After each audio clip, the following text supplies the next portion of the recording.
यश मिरीकर, मी 8वीत आहे आणि आज सरांनी मॅडमनी एवढी छान माहिती सांगितली रियांश अमृत ज्यूसबद्दल, तर मला खूप आवडलं आणि माझा तसाच एक रिझल्ट आलेला आहे. मी जेव्हा हे कोर्स चालू केला, मला नवरात्रीमध्ये मागच्या वर्षीपासून खूप विकनेस व्हायचा. म्हणजे मी सलग 4-5 वर्ष नवरात्रीमध्ये दांडिया खेळायची, तर मला जेव्हा कॉम्पिटिशन्स व्हायचं तर झाल्यावर मग मला विकनेस यायचा आणि मग मी झोपूनच राहायचे. मला हालचाल म्हणजे काय करता येत नव्हतं, खूप दुखायचे हातपाय.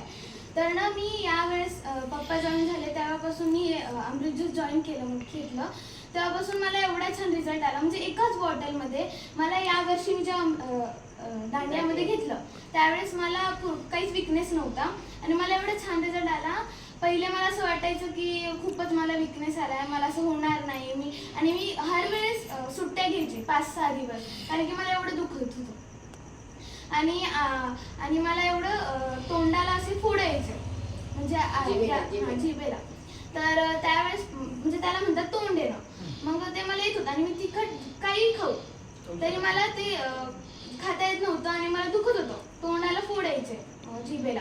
तर ना मी हे रियांश अमृत ज्यूस घेतलं, तर तेव्हापासून माझं ते बंद झाले आणि मी नवरात्रीमध्ये घेतलं होतं. अजूनही मला एक म्हणजे दुसरी बॉटल चालू आहे, तरी पण माझं दुखत नाहीये, काही नाही, मला विकनेस पण येत नाहीये. आणि दांडियामध्ये पण चांगले पहिल्यापासून पहिल्यापासून पहिला ग्रुप